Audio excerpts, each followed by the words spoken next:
Walang pinipili ang pamahalaan sa paghahatid ng abot-kaya na serbisyong medikal.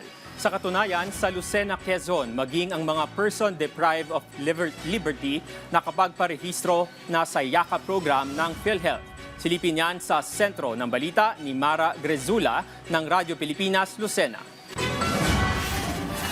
Nabigyan ng pagkakataong makapagparehistro sa PhilHealth Yakap o Yaman ng Kalusugan Program ang mga person deprived of liberty dito sa Lucena City District Jail Female Dorm. Sa isinagawang on-site registration at information drive, ipinaliwanag sa mga PDL ang mga benepisyong maaari nilang makuha sa ilalim ng programa, kabilang ang libreng konsultasyon, laboratory assistance at iba pang serbisyong medikal. Importante to sa mga PDL natin, lalo na po at nandito sila sa loob ng PITAD. So mahalaga pa rin na ma-provide natin kung ano yung mga kinakailangan nilang tulong medikal. So importante to para syempre makabawas dun sa gastusin nila. And syempre para magkameron sila ng free laboratory assistance, medical assistance, and consultations and other benefits pa po. Si Myra, di niya tunay na pangalan, laking pasasalamat sa hatid na benepisyo ng Yakap nang siya'y magpakonsulta. Maganda yung yakap kasi kumbaga naka-try na po ako ng benepisyo niya. Nung ako po ay lipat dito ay wala po akong binayaran na kahit na piso. At nung sabi niya ay naka-registered ka na sa yakap. So napakaganda po na makasali doon. Kaya sabi ko po sa mga kasama ko, magpa-registered tayo kasi kailangan natin yun.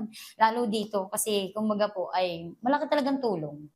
Sa dami ng benepisyo at natutulungan ng programa, patuloy na pinalalawak ng PhilHealth Regional Office 4A ang implementasyon ng YAKA program sa Cavite, Laguna at Quezon upang mas marami pang Pilipino ang makinabang dito.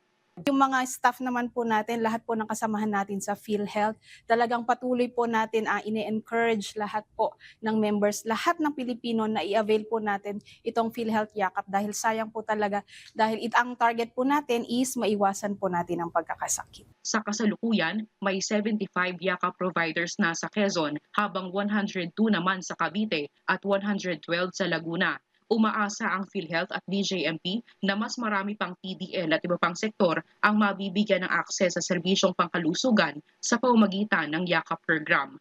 Mula rito sa Quezon para sa Integrated State Media, Mara Grezula ng Radyo Pilipinas, Radyo Publiko.